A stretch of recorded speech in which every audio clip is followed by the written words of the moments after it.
The Voice referendum was resoundingly defeated, not only failing to secure a majority overall, but failing to secure a majority in any state or in the Northern Territory.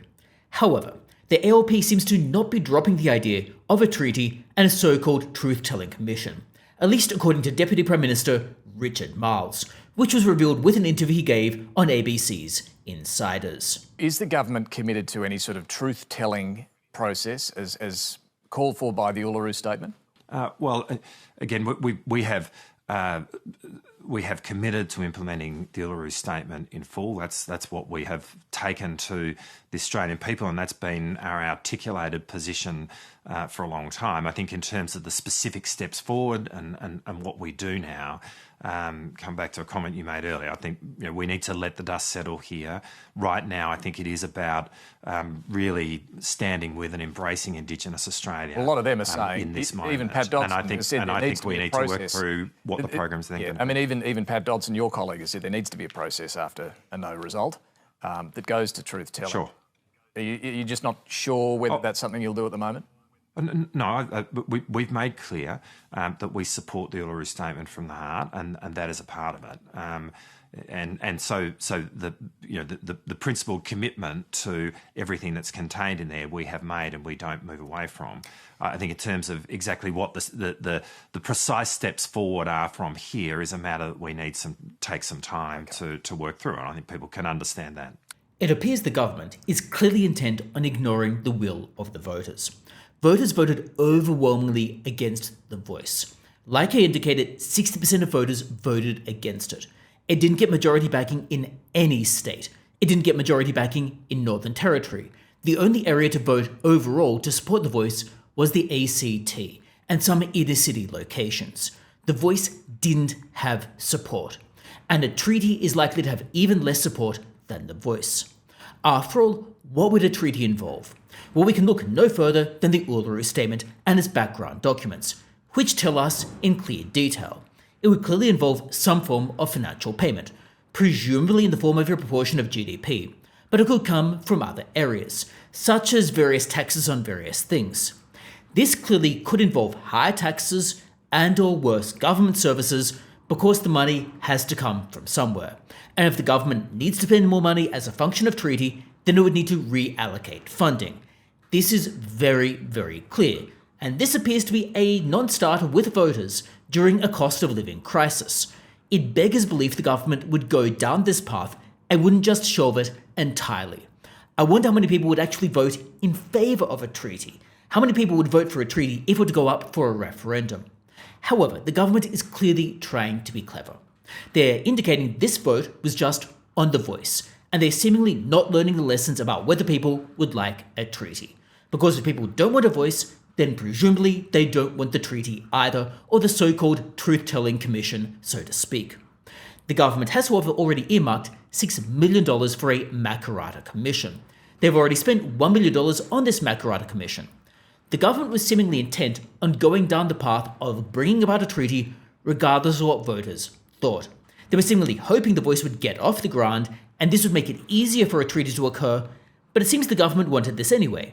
Anthony Albanese has been on record for quite some time wanting a treaty. He supported the Uluru Statement in full, and this is one of the first parts he made in his victory speech after winning the election. Anthony Albanese had also said this much earlier on as a young activist. He was also pictured wearing a t-shirt saying Voice Treaty Truth, and as a Prime Minister, he's responsible for what is on that t-shirt. It would therefore indicate that he does in fact want a treaty. Now it seems we were all hoping that defeating this referendum would finally get treaty off the table, but the government seemingly is intent on trying to bring this about even though the referendum has failed.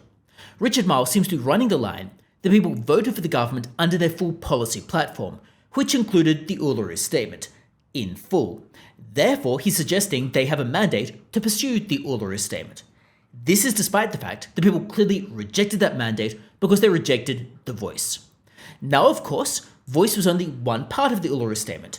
In theory, people might like other parts of the Uluru Statement, but it is rather unrealistic to expect people to want a treaty when they didn't even want the Voice to begin with. The other issue here is that at a federal election, people might have voted for the ALP despite its position on the Uluru Statement. After all, at a federal election, a party will take many policies to the electorate. People might have liked some of the ALP's policies and not others. It is incorrect to infer that people wanted the full policy platform. It is also incorrect to infer that the majority of Labour voters even wanted the Uluru Statement in full. The majority of Labour voters might have voted for the government despite that. They might have voted for the ALP simply to remove Scott Morrison. They might have voted for the ALP because the local member from the Liberal Party simply wasn't very good. This is very clear from the fact that Labour electorates voted against the Voice. If we look at the electorates that primarily supported it, it was inner city Sydney and inner city Melbourne.